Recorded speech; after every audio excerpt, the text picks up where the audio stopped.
বইয়ের সিলেবাস পাল্টাইছে সরকার, জুলাই আগস্টের বিপ্লবের ঘটনা ঢুকাইছে। কি ঘটনা করেছে সেটা এনা দেখি। এটা পঞ্চম শ্রেণীর বাংলা বই। দেখেন, হাসিনার নাম নেয়নি। পরে মনে হয় পুলিশের দায় শুধু, আওয়ামী লীগ নাই, ছাত্রলীগ নাই, গণঅভ্যুত্থানের বিরুদ্ধে মেইন কালপ্রিটের নাম নাই। এরা বাচ্চাদের কি শিক্ষা দিতে চায়? যদি বইয়ে হাসিনার নামই লেখা না হয়, আওয়ামী লীগের নামই লেখা না হয়, তাহলে গণঅভ্যুত্থানটা হইলো কার বিরুদ্ধে?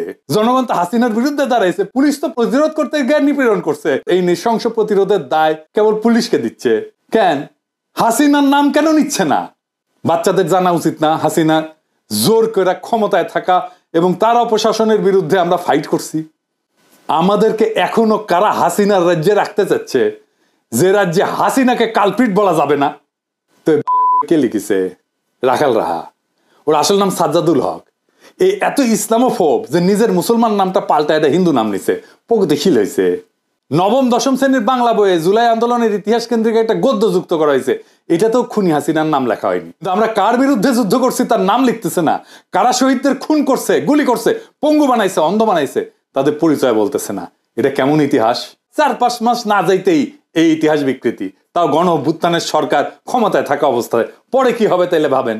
এই বই রাগালরা ঢুকে দিবেন। হারামজাদা বুদ্ধিজীবী চাইতেছে।